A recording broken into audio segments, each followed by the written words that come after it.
Hello, guys. As promised, this is going to be a little bit of a further demonstration on creating masks using Flash.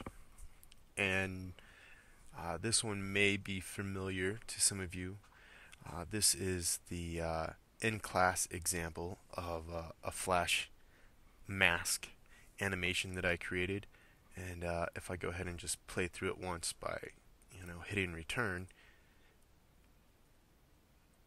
using a mask, I was able to create the illusion of a spotlight revealing some image on what appears to be a dark brick wall. So it's pretty basic stuff, but as masks can get kind of complicated, I'm going to get a little bit further into this one. So if you follow along with me, I'm going to create another mask animation similar to the spotlight example that I just showed you. Okay, so here we go. The first thing I want to do is bring an image that I have already imported to my library. And it is October, and kind of gearing up for the fun Halloween themes. So I got an image from the Phantom of the Opera, and it's gonna go ahead and do my best to make this fit on my stage a little bit. And since we're gonna keep it basic, I guess my intention for this one is just to kind of create a spotlight that reveals this image here. So we might actually duplicate this a couple times and give it a bit of a treatment. So the first thing I want to do is, if I do intend to put some filters on here or adjust colors or whatever, I need to make this image a symbol. So by doing that, hotkey F8, and we'll just call it image or phantom. And I'm going to make sure it's a movie clip just in case I want to add some effects to it. And I can do that by selecting the actual movie clip and coming down here and adjusting color effects. And right now I have none selected. Let's just go ahead and get some of the layers laid out. Again, I'm going to name this one Phantom, the layer itself, just so I can be aware of where it is in my timeline. Next thing I want to do is I want to actually create the mask layer, and I'm not going to assign it as a mask yet, but I definitely want it created so it just helps in the preparation or the planning of this overall animation. So I'll start by labeling this layer in the timeline as mask, and I'm going to lock the bottom layer, and I'm going to create the shape that is eventually going to be the mask. And since we're sort of duplicating the spotlight effect, I'm going to make a circle. I'm holding down shift so it doesn't get distorted, and I'm also going to select it and turn it into a symbol. So again, I'm going to F8, and I'm going to leave this one as a movie clip as well, and I'm going to try something a little bit later, but we'll just call this one mask, and click return. And as we saw in the last one, so if we scroll through here, kind of basic, but really what's it doing? So we can sort of dissect actually what it's doing here by going through these layers. If I unlock all of them, by unlocking a mask layer, it sort of takes its properties away. Meaning that if the mask layer, is not locked, it doesn't really work. They have to be locked and uneditable in order for the whole mask effect to work. So they're unlocked, and this is what you would see if there was no mask applied to this animation at all. And really, what is the mask doing? The mask only reveals what's behind it, and then only again what is assigned to it. So if we take a look down here at our timeline, we can see that this is my mask layer, and 2 layers underneath it are assigned to it. Those 2 layers, I didn't do quite a good job of labeling them, but if we were to click them, we could see that the first layer here is what I had written on here. It says Ryan was here. Very simple. And then underneath it is this actual wall layer right here. And some effects have been applied to this wall. One of them is that the color has been changed. It's made to look like it's got more yellow to it. And the intention was to make it appear that this was an actual spotlight, and while shining along it, it would sort of create this yellowish hue around it, as if a light was really shined on there. So now let's make these layers invisible, and we can see what we're working with underneath. Underneath we have the same text, but this time it has been made darker and desaturated, and was copied and pasted directly in the exact same place as it is up above. So there's a lighter version and a darker version, again to give that appearance or that effect that a light is being shined on there. And then of course underneath it is the wall layer, and instead of made brighter, it's made darker.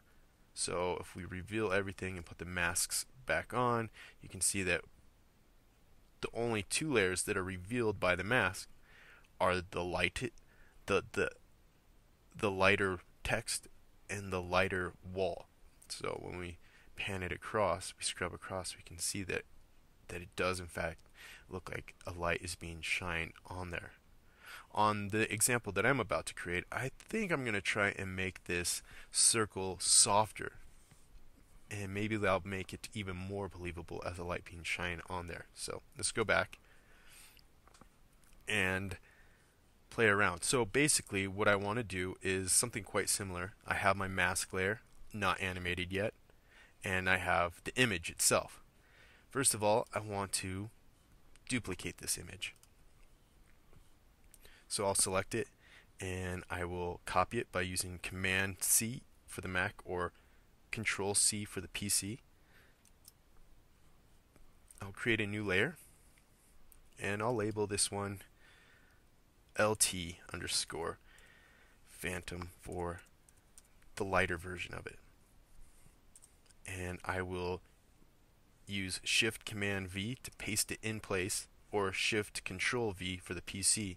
And you can't really tell, but it is exactly the same orientation right on top of the bottom layer, because I have pasted the same image in place. So let's make this one, top one, the light one, invisible. Go back to the bottom one and play with some of the effects. And really I just want to make this one darker. So it's much darker. Something like that. And I'll lock it. And then we have the lighter one on here. So we could probably leave it like that, but actually let's play again with some of these effects. And instead of just making it brighter, let's go to advanced and give it even more color, or color in general. So one thing we can do is give it some red, and just enough green to give it sort of a yellowish hue. Take away some of the blues that, something, kind of warm it up a little bit. Ooh, that's kind of creepy. Alright, and we'll go ahead and lock that layer too. so we don't mess with it. Next thing I want to do is give ourselves some time on the timeline, and how about 3 seconds, which breaks down into 72 frames. So I will select all 3 layers and use the hotkey F5 to just create frames, and double check down here at the bottom to see, and it is in fact 72 frames, and that equals 3 seconds. And this time, instead of using classic tweens like we have been, I'm going to use a different type of tween, and it's called motion tween. And it has some benefits that classic tween doesn't have. And one of the benefits is I don't have to give a ending keyframe before I can apply it. In fact, you don't give it an ending keyframe. You actually just give it a period of time on the timeline. It does have to be a symbol. Right click on its layer and click create motion tween, and now you will have this blue timeline bar. And what you really do is you move the scrubber to the place on the timeline where you want the animation to encompass. So again at 72, and then you move your object. So I'm going to move the object to right here. And one thing you'll notice now is that there is first a little diamond on the timeline, which indicates the keyframe, and the object itself now has moved, and there is this dotted line from where it started to where it is now. And this dotted line works just like any other line in Flash. You can actually manipulate its curve, and it will be represented in its movement whenever it plays it. We can go back. You can actually add points to it as if you were manipulating a shape by holding down Alt. You can, oh, I take that back. I guess you can't do that. You would actually have to create a keyframe in order to do that. So I can come over here and move the shape, and then in fact it has created this shape, which you can smooth out into a nice arc, or you have a lot of controls on the actual movement of the object. So the dots in between represent the actual amount of frames that take place in this movement. So right now there is quite a few frames in between that, from here to here, which actually means it's a slow, controlled movement. But if I were to adjust these frames by using control for the PC, or command for the Mac, if I can click this keyframe, I can then adjust its placement on the timeline. And you'll notice that when I do that, if we come in here and let me zoom in and do that some more, you can see that the spacing and the amount of frames changes. So what was once a really slow movement to that center point has become much faster. So if we zoom out, and much faster, you can tell because there's a less amount of frames between this frame and that frame. So you'll have this sort of quick movement that slows down at the end. So if I hit return, you can see that it does something like that, and that's kind of cool. So maybe we'll play with that. You can also change the character of the shape itself. So from this keyframe to this keyframe, we can make it actually look as if it's getting bigger.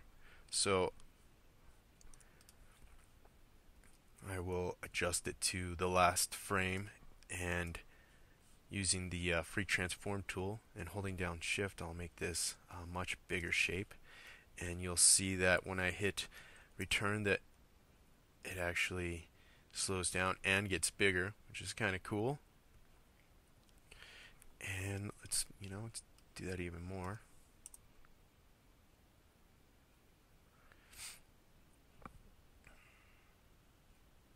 Okay, so enough fun with motion tweens. Let's actually make this a mask. So to do that, I need to right click the actual mask layer, and going down my options, there's one actually called mask. So I'll click mask, and what the mask layer does is it automatically locks it, as you can see, and it turns it transparent, but it also makes it so it reveals what's underneath it, and immediately what's underneath it. So right now what it's revealing is this warmed up image that we have created. Okay, so that is creating a mask in a nutshell. What I recommend you do is, create your own little examples in Flash, and see what it's capable of, and see what its limitations are, and just play with it. You can add as many images as you feel necessary into your mask, but one mask per image, essentially. You can't be running multiple masks on the same image. In fact, to do that, you would have to do what we did here and reproduce the image twice or several times, depending on the amount of masks that you want to incorporate. So go ahead and play with the mask and see what you can create.